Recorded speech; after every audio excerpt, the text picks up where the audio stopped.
Good evening and welcome to our COVID-19 update. I'm Ladi Akere-Duluale here at the highlights at this hour. Federal government launches incidents and response tracker as well as resource mobilization dashboard, talks up transparency in dealings with international partners.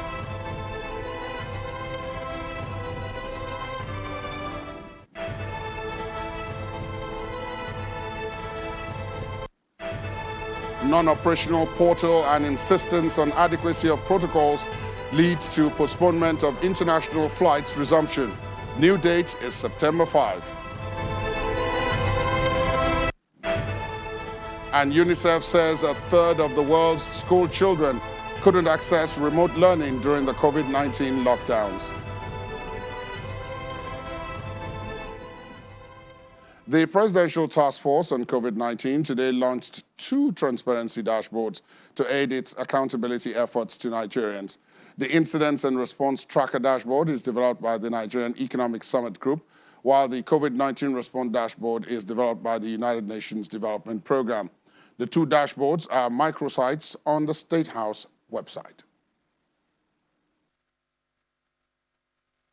The transparency dashboards that are coming to life today as a result of our continuous engagement with the private sector and donor community through the Nigeria Economic Summit Group and the UN Development Program. It has taken the PTF through our resource mobilization pillar and our partners almost 6 months of collaboration and hard work to bring this milestone to reality. We have worked across the various streams of government to coordinate and collate data and information on many aspects of our response activities. We have also worked collaboratively to design and test the dashboard at different intervals to ensure that they accurately and comprehensively capture all our activities. It is also important that the dashboard remains user-friendly, easy to navigate, and it's also easy to update regularly. The unending questions about the activities of the PTF, the money we have received, the donations made, the expenditures are now being addressed with these 2 dashboards. Any one of you can go onto these dashboards to see how we are mitigating this pandemic, as well as the resources required and the resources that have been utilized. And we do welcome any suggestions in terms of how we can improve the dashboard. Staying with today's Presidential Task Force briefing in Abuja, those hoping to join the first set of international passengers ahead of flight resumption from Nigeria will have to wait for a bit more, as the Presidential Task Force has announced a postponement. Provided details ahead of the first date of resumption, the Director General of the Nigeria Civil Aviation Authority, the NCAA, Captain Musa Nuhu, says there are a few more protocols to be put in place that will ensure full compliance and safety of all during the process. Since the announcement by the Honourable Minister of Aviation a few weeks ago that international flights will resume any time from the 29th of August, the aviation sector has worked assiduously to be ready for this date. And the aviation sector, including the airports, are ready to resume on 29th. However, we have other non-aviation logistics we are still working at, mostly to do with the COVID protocols, the tests, and also the online platform. We need to get this all ready and in place so that we'll have a smooth and efficient resumption of the international flights without difficulties for all the passengers. So for this reason, unfortunately, I have to let you know the resumption date has been shifted by 1 week to 5th of September. 5th of September, which is now a sacrosanct date. The initial announcement was anytime from the 29th. Now we have fixed a date, 5th of September, to ensure that a sacrosanct date for the resumption of international flights. In due course, very shortly, we'll be announcing the protocols. Once these logistics are done, the protocols for the resumption, and also we'll be giving further details on the principles of reciprocity that were mentioned. We are looking at the list, we are working on that, and together in a couple of days, hopefully early next week, we'll release this. And as you've just been told, there are a few gaps that remain to be closed at the Murtala Mohammed International Airport as well as Abuja ahead of scheduled international flights resumptions on September the 5th. That's coming from the airport manager, Victoria Shin Abba, after a simulation exercise that involved an outbound and inbound passenger processing for Titan Airlines chartered flight to France. Our aviation correspondent, Bukola Joe Oketumbi, has that report.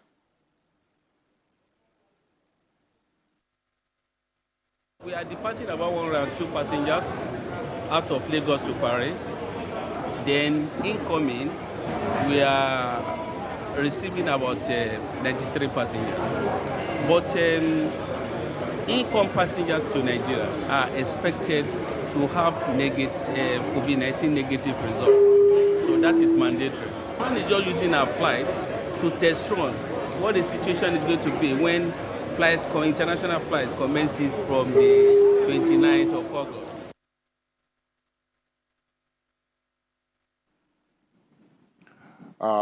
Aviation correspondent Bukola Joe Oketumbi speaking there with the airport manager.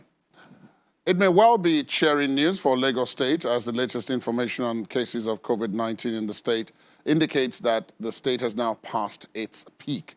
The Secretary to the Government of the Federation and Chairman of the Presidential Task Force on COVID-19, Boss Mustafa, who acknowledged the confirmation from the Lagos State Commissioner for Health, Professor Akin Abayomi, says Plateau State is the most current epicenter of the virus, a position long held by Lagos. He goes on to say that people must continue to take responsibility as the battle is far from being over. As we enter the last week of this extended eased lockdown phase, and not the impressively declining fatality ratio and reduction of confirmed cases, the Presidential Task Force would also like to draw our attention to a subtle change in the epicenter of the virus.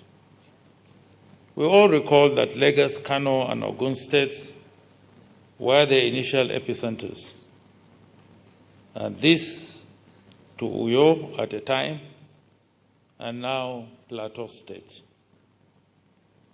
As mentioned by the Lagos State Commissioner for Health and a notable COVID-19 warrior, Professor Akin Abayomi, Lagos has passed its peak, but we call for vigilance and cautious optimism because the scourge is not over yet. Our strategic objective still remains to test samples in high numbers across the entire nation.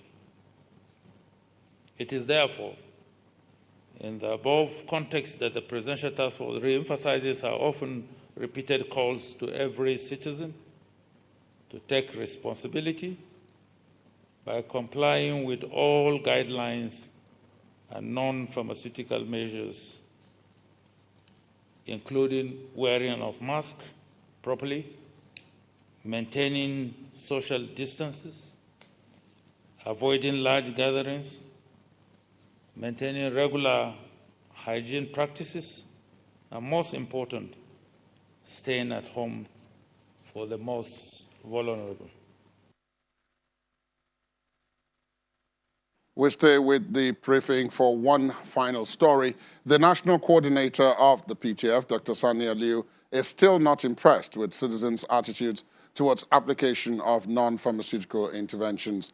Dr. Aliyu wants a situation where service providers and other institutions will insist on a no face mask, no service policy rendered amongst other guidelines as a measure of enforcing the safety protocols and helping to slow the spread of COVID-19. As we relax the restrictions further, it is important that we remember the importance of adhering to non-pharmaceutical interventions. We continue to observe an overwhelming non-compliance with the non-pharmaceutical interventions that we have put in place. People in public spaces are not wearing face masks. Even if they do, they are not wearing them properly. This, no doubt, is endangering many lives and challenging the effort of the PTF in mitigating the pandemic in Nigeria. We know that scientific data has shown conclusively that if you really want to fight COVID, you need to have these interventions in place, such as wearing a mask, physical distancing, avoiding mass gatherings, etc. They are a highly efficient form of prevention.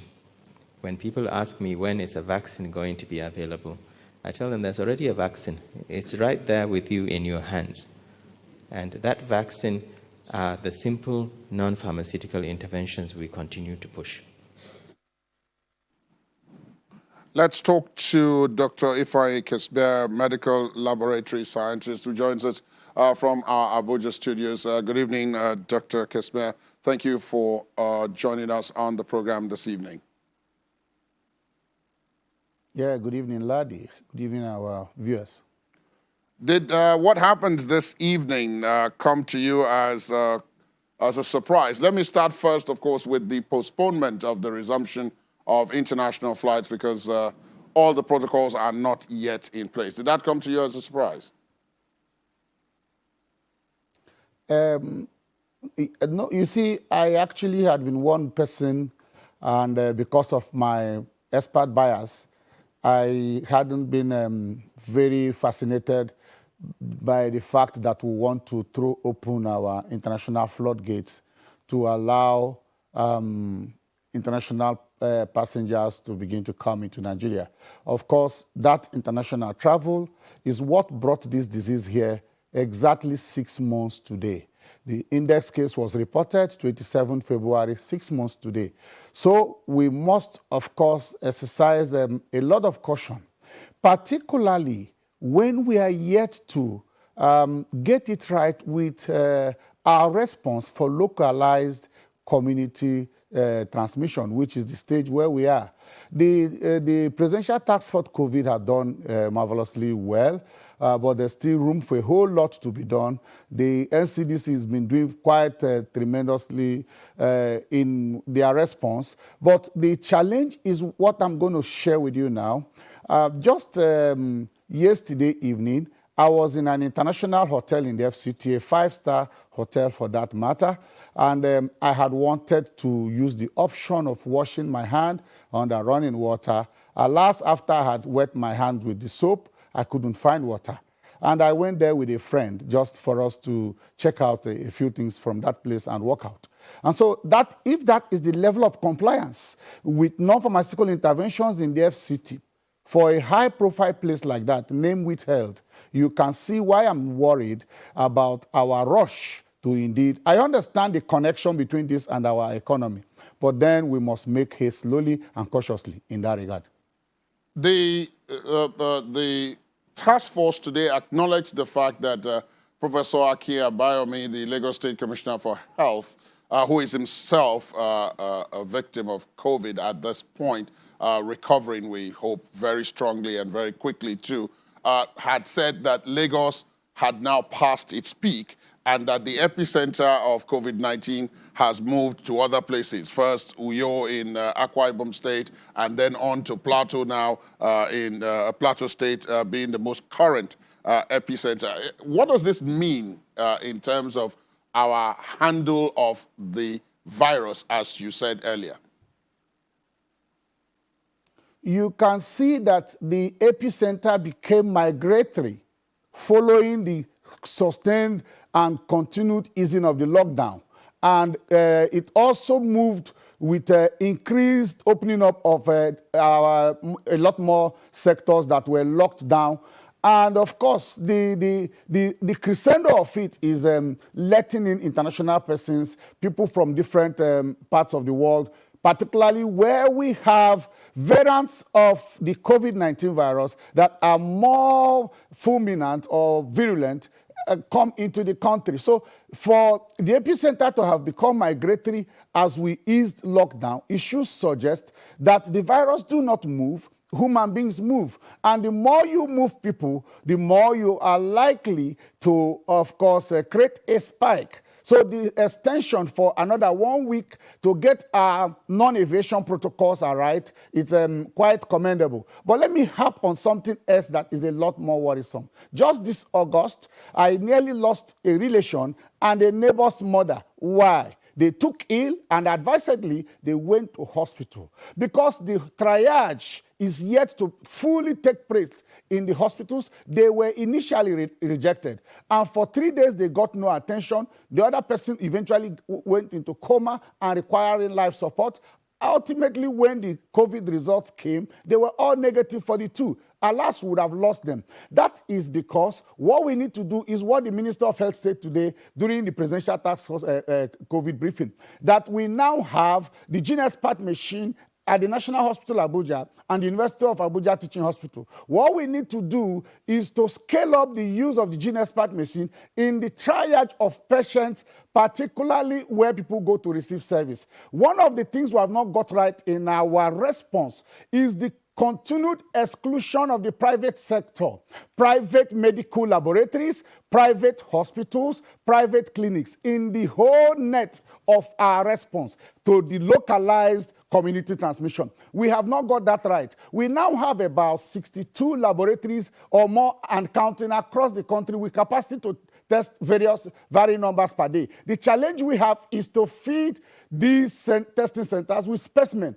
What can we do? We have well over 4,000 private registered medical laboratories in the country. And if you take those that are not in the registration net of the Medical Laboratory Science Council of Nigeria, they will be well over 20,000. They are in the community. This is where women, everybody, child, old and young, working with ease within their community to take a malaria test. Can we begin to design a response, particularly for sampling, that will harness this resource that is waiting there for us to ramp up response, to better test the population? Because I can still into such laboratory, my samples are taken, is put in the network of sampling, sample collection logistic chain, and it returns to testing centers, and the turnaround time will of course be improved. So the coverage will be a lot wider. We have continued to exclude the private, just the way we have excluded the medical laboratory science profession. Let me interrupt you, Dr. Kasper. We want to take a break.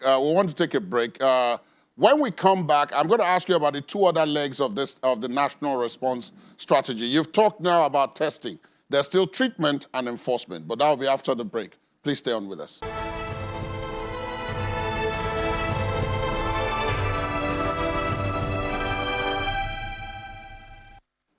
Thanks for staying tuned. Welcome back to our COVID-19 update. Before the break, we're discussing with Dr. Ifeanyi Kesbir, medical lab scientist, who is in our Abuja studios. Dr.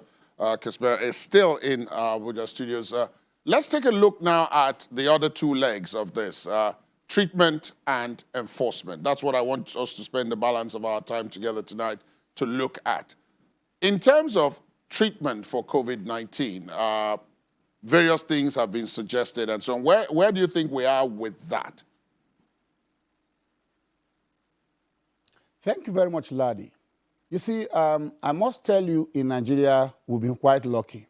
The case rate has remained very stable at about 1.9%. And of course, the fatality had, even the chairman PTF and then the Minister of Health acknowledged that it's also beginning to come down at the rate of, we have about 1,010 today. And so that simply means we have a regimen, a cocktail that relatively works in Nigeria. We have had the controversy around chloroquine. It had gone to and forth. It's back to the front burner again. It's circulating in the social media and other forms of media ascribed to the DG NAFDAC, which is a wonderful development if the claim is anything to go by. Again, we have returned to what I said earlier on this platform. Some months ago, at the peak of the lockdown, I had said we must begin to support medical laboratory scientists to commence studies of the immune agents, immunological agents or cells that are in convalescent plasma. Again, the conversation is returning to the use of convalescent plasma because that is riding on the lessons learned from Ebola in many parts of African countries. Now, that is where we should begin to beam our searchlight.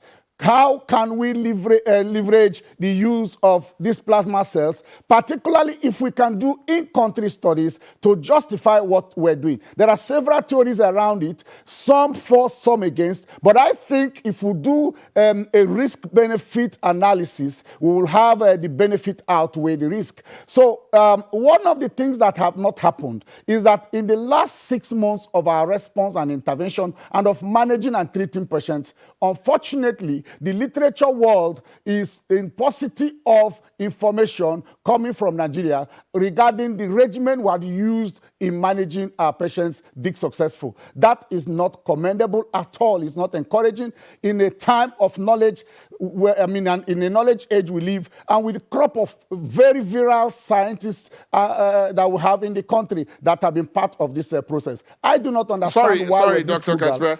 Let me put you on pause. What is working for us? Let me put you on pause because of our time and ask you about the last leg of this, which is the enforcement leg.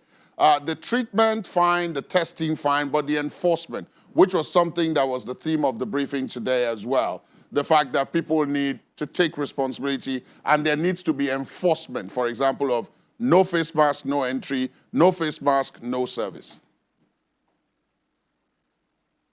Well, you see, some time ago I said that the highest instinct in man is the instinct of self-preservation. And that's also about the issue of compliance to the non-pharmaceutical interventions. I just gave you a tale of my experience yesterday evening in Abuja. And that shows how relaxed we had become with the enforcement of the non-pharmaceutical interventions and protocol. I don't like the word enforcement because of the brutality associated with it. And of course, we have instances across the globe. We can adopt other options of appealing to our people to comply. We must put in place steps that promote compliance. I gave you an example. These things are not promoting compliance. For instance, I took somebody somewhere yesterday, and the woman's home, her instruction is, if you do not have a mask, you don't come in. And so what has she gone ahead to do? To provide masks. So if you come without yours, for you to access her place, she gives you a mask. So we must put in place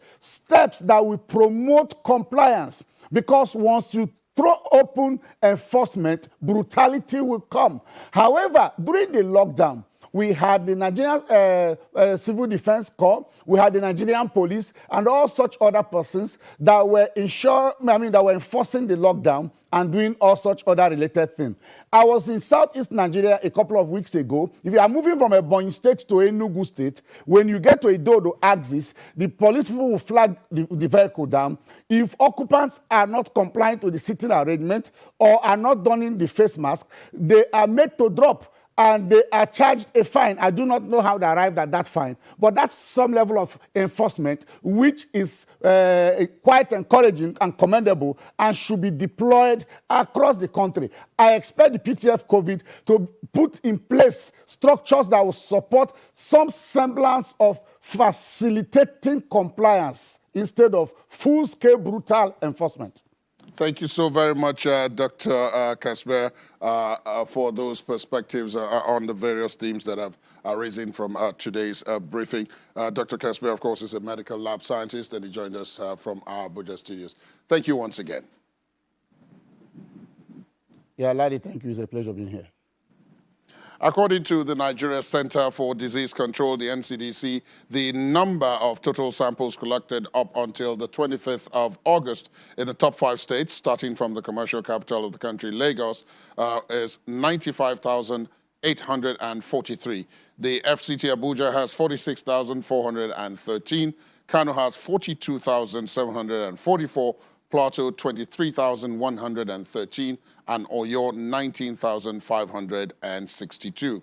Of the 11,829 active cases of patients with COVID-19, 707 patients were discharged from various isolation centers across the country. Here are 5 states with the highest discharges. Ondo leads with 528, Oyo has 50, Kano has 44, Plateau 19, and Taraba with 18. The latest figures released by the NCDC put the total confirmed COVID-19 cases in the country at 53,021, with patients discharged at 40,281, and a total of 1,010 deaths recorded in 19 states and the Federal Capital Territory. The states with double figures include Plateau, the Federal Capital Territory, Kaduna, Rivers, and Lagos with 60, 33, 26, 18, and 17 cases. Let's talk to Dr. Adejoke Adewale, who joins us via Skype from Lagos. Good evening, Dr. Adewale. Thank you for joining us once again. Good evening, Mr. Ladi, and I'm Ajoke, by the way. Correction noted, and thank you very much for that. Let me start from the rear this time and take the fact that the epicenter of COVID-19 has sort of left what used to be its fairly stable home, which was Lagos, and has moved to other parts of the country. Is this an indication of us getting a handle on it, or is this an indication of the fact that it is becoming more widespread? I think it is an indication of the latter, because now it's no longer centralized in Lagos because of the economic travel and the length of the prevalence and transmission of this COVID-19. It is now in every nook and cranny of Nigeria. So what we have happening in Lagos State is we have a lot of treatment facilities, we have prevention going on, and at the same time, people are, leaving and going away, living and entering Lagos. So I would say that it's more of the latter. What we have is it being more widespread and leaving the epicenter, which used to be Lagos. People are blaming our opening up for this, and from what you've just said now, that would appear to be, if not wholly, but partly responsible for what is going on. The fact that the lockdown has been eased and eased and eased and is about to be eased even further with the return to international flights. Of course, that's been delayed by about a week now. Should we be looking at this a bit more carefully than we seem to be? Yes, we should be looking at it very carefully, but I would say that the emphasis should be on how well we are handling it as a nation, not just as a state. What did we want? Did we want Lagos to always be the highest, or did we want a generalized reduction in morbidity and mortality from this disease? From the COVID-19 curve, it shows that even though it is widespread, we still have about 1.9% case fatality rate. That means we have still about less than 2% of people dying from this disease, and we're having a better cap as a nation on it. So I think that even though we need to definitely look at our transport systems, our interstate travel, and have a better handle on it, we need to also look at it holistically as a nation. How are we handling this disease? We didn't want Lagos to be the only one having the high numbers. What we wanted was stability in every state of the country, because it was only a matter of time before it got to all those other states anyway. And remember that we're also trying to balance the economy with the health consequences of being involved in a pandemic as huge as this. There's always more that can be done. We can always tighten our grasp in the stations where the buses move, but we should look at the whole picture and see how well we are doing, rather than look at it state by state. This issue has never... We can look at both. This issue has never... my apologies. This issue has never really gone away, and that has to do with what you're saying and the link between that and testing. Now we have about 62 labs right across the country which are available for this process. That was not the case when this started 6 months ago today, but this is where we are now. But the labs are there, they have significant amounts of testing capacity, but people are not either coming up for testing or they are not being tested. So we don't really know where we are in terms of the caseload. If that is a fact, where do we go from here? Because as that is happening, we're still opening up. Yes, you raised a very, very valid concern in the sense that we are having these testing centers. We are still trying to scale up the testing centers, and more and more people are like cadaisical about the issue of COVID-19. They are refusing to go to the testing centers. What I would like to dwell on is the fact that even the available testing centers are likely not enough for the number of people that need to be tested. So we have a lot of testing centers, but we need to integrate more of these testing centers into the primary health care centers where people can easily walk into. Imagine that in every primary health care center, there was a testing facility. And before somebody thinks too much about, going to a major testing center, the person sees that, right across my street, I can easily get tested without stigma or without having to wait or without having any protracted issues. You'll find more people testing. Beyond testing, I'm not asking us to relax, but I just want to paint a good picture, an optimistic picture. Beyond testing, people are still recovering. It's not an excuse for people to sit at home without testing. But what we find is that we're having reduced morbidities and mortality. So my point is, we need to increase our awareness. We need to increase our testing centers, especially because we are opening up and we are relaxing restrictions. Every time we relax preventive health measures, we should be prepared for a second wave. We should be prepared for another wave of the pandemic. So for every time that we relax these measures, we should ramp up our testing, ramp up our facilities, ramp up our treatment, and expect a spike or something different from what we're used to. That should be the case. And I want to believe that those are what the stakeholders are considering. So there should be increase in the testing centers. People should be made more aware about the need to test. And these testing centers and the facilities should be made more available. In Lagos now, I'm very aware that we've co-opted about 7 private facilities for those who want to get tested as opposed to needing the testing. And there are other centers in other LCDAs, but we can definitely do more. The more the testing is accessible, the more people will be encouraged to do it, in addition to being aware of the need to get tested. Thank you so very much, Dr. Adejoke Adewale, public health physician. Thank you so much for your time this evening and for those perspectives. It's my pleasure. In Kwara State, the government has lifted a ban on non-contact sports and says efforts are being made to allow other sporting activities quite soon. Governor Abdulrahman Abdulrazak announced this while hosting the president of the Nigerian Football.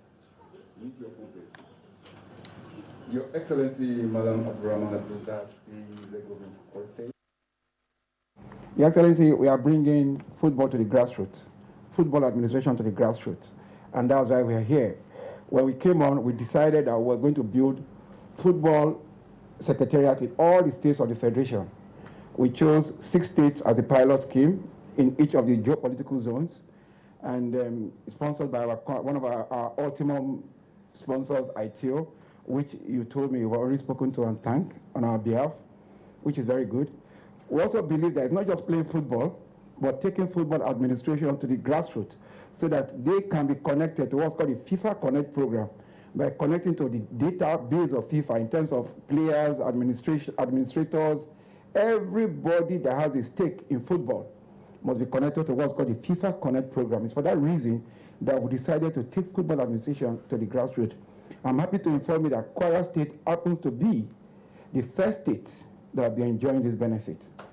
We're glad that we are the ones to now benefit in Kwara and continue with the legacies being laid down, especially with the football house by ITO, sports football infrastructure. So that is what we'll do with working together with the Commissioner and SA Sports, who track a program to do that. We have begun improving in our sports facilities. In the last 10 years, we've not had a sports festival, but we'll make sure we had one as soon as we came in. All right, let's talk to Dr. Yaya Disu, Head of Risk Communication of the Nigeria Center for Disease Control, the NCDC. He joins us via Skype from Abuja. Dr. Disu, thank you so much for your time this evening. The situation as Thank it you is very much now, for having me. this pandemic seems to be moving around now. We've talked about this to our previous guest this evening. It seems to be moving around. What can you tell us about why this is so and how this relates to how we're handling our risk communication strategy at this point? Thank you very much for that question. First thing is we understand how this disease moves from person to person and how it moves from place to place. It moves from person to person through droplets, and it moves from place to place as people who are infected, who carry the virus, move around. As we are relaxing the lockdown, the restriction, people continue to move around because we have to regain our economy back. It is expected that the virus will also spread further. But what do we do in terms of preparation in order to ensure that we are on top of the situation? We're able to mitigate the impact of this disease. So with risk communication, there are strategies in place that we are implementing.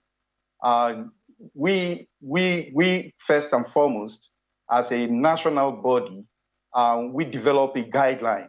We call it strategic risk communication guideline for the country, which has the buy-in of all the relevant stakeholders.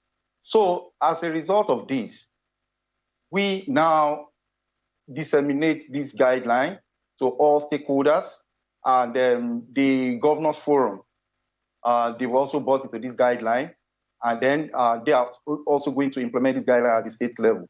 Then we've also built capacity of the sectors, the security agencies, the risk communication teams at the state level, and then work in conjunction with Primary Care Development Agency. This has also been cascaded to the local government level. And then we're also looking at the socio-cultural groups, religious leaders, traditional leaders.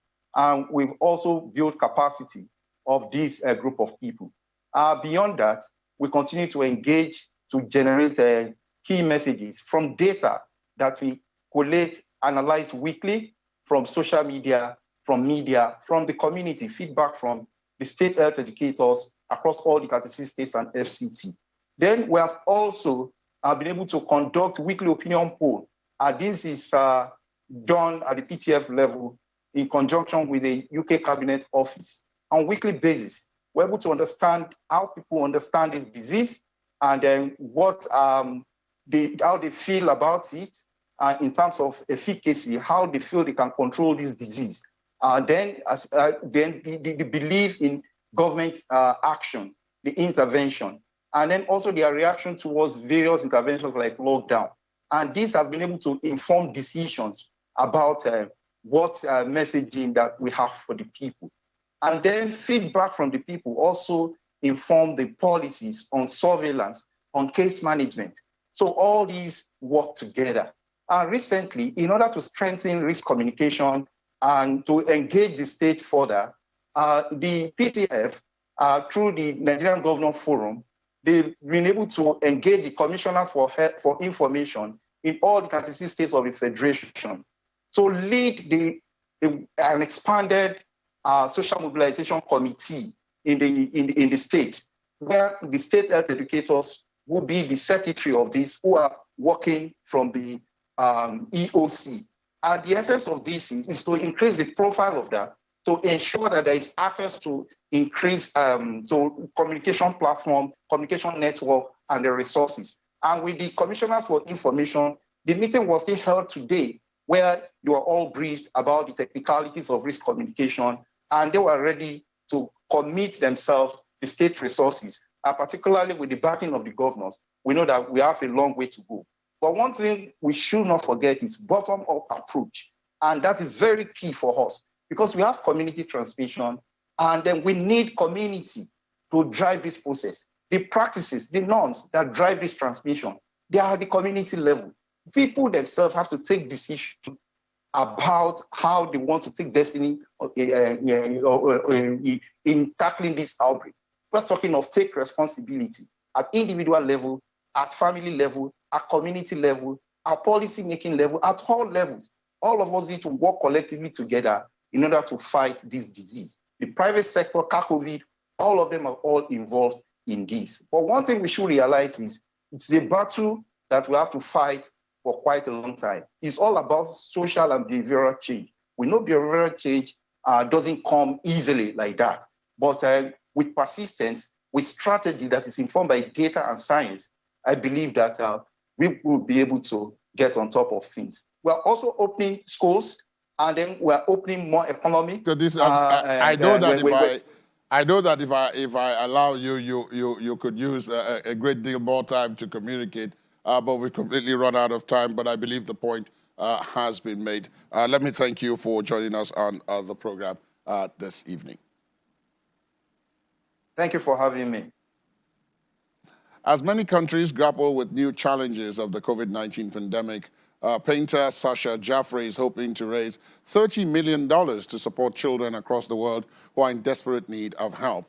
Since Dubai first introduced its COVID-19 lockdown in March, Sasha has been in his hotel working on a record-breaking masterpiece from which he hopes to generate these funds. Our correspondent, Mayowa Ogudele, tells us more from Dubai. With nowhere to go and no events holding across the city, Sasha Jaffrey decided to use both wisely. He's been holed up here in a ballroom at the Atlantis Hotel, creating a masterpiece he hopes will raise awareness about the world and $30 million to help children in the areas of health and education. Titled Journey of Humanity, the piece, which was inspired by the COVID-19 pandemic, is supported by UNICEF, UNESCO, as well as the UAE government. Funds raised will go into scaling up digital connectivity and providing access to remote learning for children across the world. COVID is a terrible thing, and it's a really sad and it's a major tragedy. And there are a lot of people that were living in very difficult circumstances, whose circumstances have now been times by 10. And that's what this project's all about, to help them. That's what it's about. Upon completion, the artwork, expected to receive a Guinness World Record as the largest painting on canvas, features art submissions themed connection and isolation from children across the world. This one's also from Nigeria. Submissions from Nigerian children have already been incorporated into the masterpiece, but Sasha wants more Nigerian children to still participate. And in here, we've got, I think it's about 12 pieces from the children of Nigeria. And you can see this is how it ends up. So I will paste them in and then I'll work my layers on top, and their work becomes the soul of the portal, taking us to a better world. We're hoping to have more and more submissions every day, and hopefully more and more from Nigeria, because it's such a beautiful, colourful place, you know, and it would be nice. The painter commits up to 12 hours daily working on the canvas, which measures about 2,000 square meters, the size of 2 football pitches. He hopes it will be completed by September 7. It will be displayed in iconic locations, including the Burj Khalifa, Dubai Picture Frame, and the Louvre Abu Dhabi, before being split into 60 panels and put up for auction. From Dubai in the United Arab Emirates, Mayowa Adegoke for Channels Television News. Let's talk now to Mayowa, who joins us from Dubai. Good evening, Mayowa. Thank you for your time. Good evening. It's good to be here. Very interesting thing there from Sasha Jaffrey there. But let me bring you a bit closer to home and talk about the last-minute rush out of Dubai by quite a number of our evacuees. What can you tell us is the situation there now? Has everyone who needed to leave left? No, I wouldn't say everyone has left, but the situation is a lot calmer right now.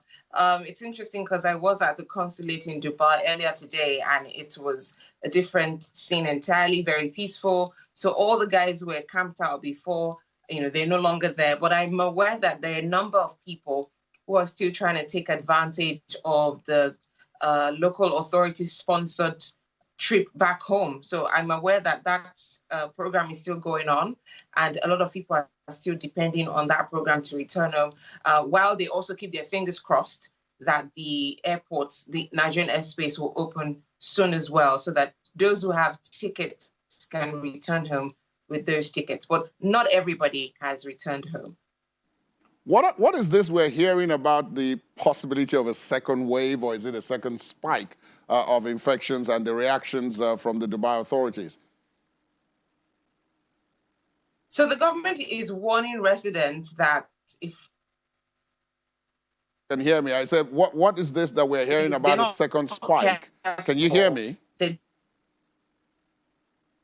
Yes, I can hear you. So what is this we're hearing about a second spike or a second wave of infections and the reactions of the Dubai authorities to that possibility or to the actual reality, if it is? So we've seen a spike in numbers in recent days. So earlier this month, we saw very low numbers compared to before. We're seeing numbers in 100 and something. And then in a couple of days, we saw the numbers going up, and now we're having about 400, new cases again. So the government is warning that people need to, be careful and not forget themselves. Usually I'll tell you that things seem a lot normal here, and I think people are getting carried away with that reality. So they're also saying that these numbers can be attributed to the fact that many people are coming back into the city and into the country as well. So this is why they're also seeing numbers. But regardless, they're warning residents that they need to be very strict with social distancing and all the measures put in place so that we do not get that second wave. Indeed. Thank you so much, Maiwa Adegoke from our Dubai bureau there. Thank you, Maiwa, and do continue to stay safe out there. Thank you very much. The United Nations Children's Agency, that is UNICEF, has released statistics showing at least 1/3 of the world's school children, some 463 million, were unable to access any remote learning in the months of COVID-19 lockdown restrictions. The agency's executive director, Henrietta Fore, says this has become a global education emergency, with the long-term exclusion from education likely to damage economies and societies for decades to come. The report warns that when schools closed, access to any kind of learnings also closed, meaning many poor families missed out. And that's our COVID-19 update tonight. Thanks for watching. I'm Ladi Akere Doluale. Do stay safe and good night.